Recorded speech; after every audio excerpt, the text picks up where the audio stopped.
Nuestro invitado de hoy es Ricardo Bucio, que es el secretario ejecutivo del CIPINA, el Sistema Integral para la Protección de Niñas, Niños y Adolescentes. Antes de hablar de Monterrey, porque yo creo que tenemos que hablar de Monterrey y lo que pasó en los últimos días, cuéntanos, ¿qué es el CIPINA?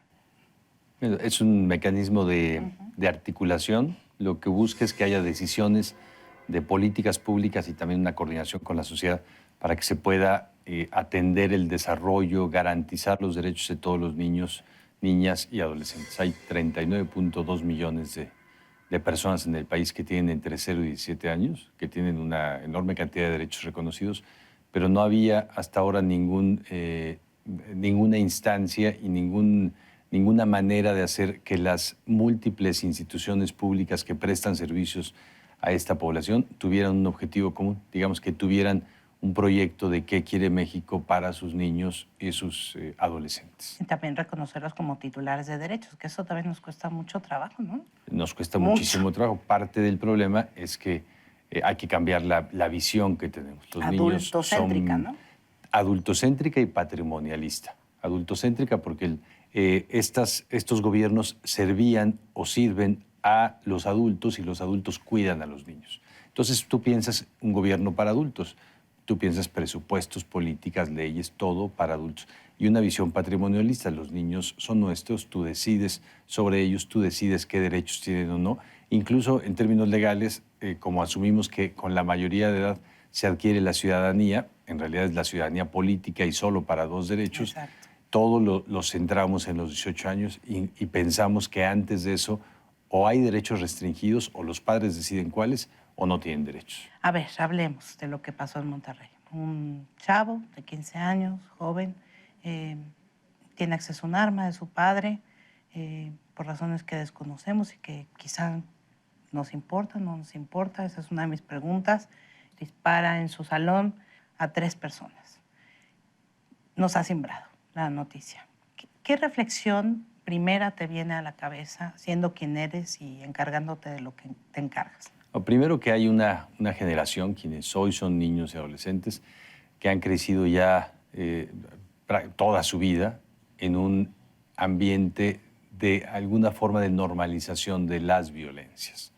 Tenemos un alto índice de violencia intrafamiliar. La encuesta nacional de salud dice que los niños, 7 de cada 10 expresan que sufren situaciones de violencia. En otra encuesta que hace UNICEF, 63% de los padres de familia dicen tener algún método violento hacia sus hijos. Entonces no se dispara mucho, digamos. Hay la violencia transmitida en los medios de comunicación, digamos, la que se produce a veces haciendo apología incluso de que los violentos son a quienes les va bien, haciendo una perspectiva de oportunidades de deseabilidad. desarrollo. Te da recursos, te da poder, te da placer, te da acceso si a bienes que de otra manera no tendrías. Lo tenemos en los videojuegos, lo tenemos en el bullying escolar. 1 de cada 3 niños en el país dice haber sufrido bullying. Y hay una situación, claro, de violencia provocada por esta situación del crimen organizado durante los últimos años, 9 años, 10 años quizá, en que se ve todos los días y que muchos niños en el país, bueno, en Monterrey particularmente, han sido testigos hasta directos de estas situaciones. Entonces hay que asumir que en el contexto en el que están a veces las violencias se normalizan. ¿Qué piensas de las primeras reacciones tras la tragedia de Monterrey, todo lo que provocó de la implementación luego, por ejemplo, del operativo Mochila Segura? Es una medida, me parece, parcial y es una medida que así como está puede no rendir los frutos que se esperan. Porque primero es una manera de responsabilizar, de poner las espaldas literalmente de los niños, la responsabilidad de la violencia que se vive dentro de los espacios educativos. La violencia en los espacios educativos tiene muchos actores, no solo los alumnos. Por ejemplo, en la violencia contra los niños con discapacidad son los padres de familia. En la violencia contra los alumnos regulares son las autoridades educativas, no solo son los alumnos entre sí, y cada escuela está en un entorno social. Hay que tener un enfoque mucho más amplio de entornos seguros, lo que pasa fuera de la comunidad educativa y de escuela segura, en donde todos los actores participen y tengan una perspectiva, por ejemplo, de atención a casos de alumnos que no vienen, a casos de alumnos que están aislados, a situaciones de alumnos que tienen conductas que pueden ser calificadas como peligrosas, resolución no violenta de conflictos, digamos, educación para la paz dentro de la escuela y corresponsabilidad de padres de familia y de autoridades educativas. Y tenemos ya, es un programa que empezó por lo menos hace 10 años en la Ciudad de México, que fue criticado, que ha sido modificado de una u otra forma, pero que no ha rendido los frutos que se esperaban. Necesitamos un enfoque integral. Jaime Rodríguez Calderón, el gobernador de Nuevo León, el Bronco, anunció que quizá una de las medidas a tomar sería la implementación de escuelas militarizadas, donde mandar a jóvenes que tuvieran problemas de conducta. ¿Qué opinas?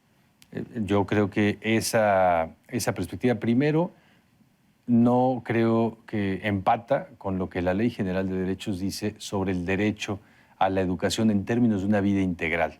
Hay quien puede tomar la opción de escuelas militarizadas. Y digo, espero que sean los alumnos y no los padres. Antes eran los padres, claro, los que decidían por los hijos esas situaciones, o quienes los enviaban como método de corrección, no de educación, ¿no? Como un método correctivo. Pero es que así sonó lo que dijo el Bronco. Sí, yo creo que si la perspectiva es un método correctivo, hay otros sistemas. Está el Sistema Nacional de Justicia Integral para Adolescentes, están los mecanismos que hay que hacer para la participación de los padres de familia. Como corrección no es una medida adecuada. Como una opción educativa, como puede haber también escuelas de rendimiento deportivo, escuelas especializadas en artes, hay escuelas temáticas, digamos, también en el país, pues eso puede hacer siempre que haya una libre elección de los alumnos, de los estudiantes. ¿Y qué debemos hacer, Ricardo, como Estado y como padres de familia? Voy a referirme primero a la compleja, que es la de los padres de familia, la sociedad. Yo pienso que en el momento en el que estamos como país, en el 2017, después de que hemos visto tantas situaciones, lo que no hubiéramos imaginado en el país, lo hemos visto este siglo una y otra vez, parece que ya nos acostumbramos. Hay sociedades en Chihuahua, ciudades en Tamaulipas o en Michoacán o en el propio Nuevo León, en donde la gente estaba aterrorizada hace unos años y ya se acostumbró a convivir con la violencia. Entonces, algo que creo que es indispensable es que podamos decidir como sociedad ponerle un fin a las situaciones de violencia. No podemos seguir conviviendo, ni normalizando, ni aceptando que mientras no me toque o mientras no te toque demasiado, sí te robaron, pero bueno, no te mataron. Acéptalo y agradécelo. ¿A qué nos va a llevar eso? A una situación cada vez más de violencia. Yo sé que no eres psicólogo, pero ¿cómo hablar con los niños y adolescentes de este tema? Bueno, primero hay que plantearles todo lo que pasa, ¿no? Sí, por qué suceden las cosas, tratar de tener ciertas hipótesis de por qué pueden pasar hechos como el de Monterrey la semana pasada, tratar de ver qué piensan dentro de su propio espacio, dialogarlo en las escuelas, ¿no? Como instituciones públicas, justo lo que toca es garantizar libertades, poner las condiciones para que los niños en cada espacio puedan ejercer derechos y libertades, y también en la escuela. La escuela no solo es un espacio de aprendizaje, el derecho a la educación supone el aprendizaje de la socialización, supone el desarrollo personal, el desarrollo humano, el desarrollo acompañado con la familia y los mecanismos de aprendizaje para la convivencia, para la toma de decisiones conjuntas y también para el respeto de las reglas. Una escuela tiene que estar en todo eso. Y sí necesitamos revisar también el sistema educativo desde esta perspectiva. No solo es la currícula, sí es mucho más amplio el modelo educativo. Por ejemplo, revisar las respuestas de los padres de familia a la encuesta de CONAPACE sobre el modelo educativo. Es muy impresionante lo que piensan en general los padres de familia. Te pongo un ejemplo que a ti te va a impactar mucho. Se valora muchísimo la seguridad de los alumnos dentro de la escuela, el respeto a su propia integridad, los valores adecuados y condiciones para ello, y lo que menos se valora es la inclusión de niños con discapacidad. En todos los ámbitos eso no es un valor. Claro. Bueno, Ricardo, pues es un tema complejo. Te pueden seguir en Twitter, @RicardoBucio. Eres buen tuitero. Intento. Muchas gracias por venir hoy. Muchas gracias. Ustedes no se vayan, estamos siempre en Facebook y en Twitter esperando saber de ustedes.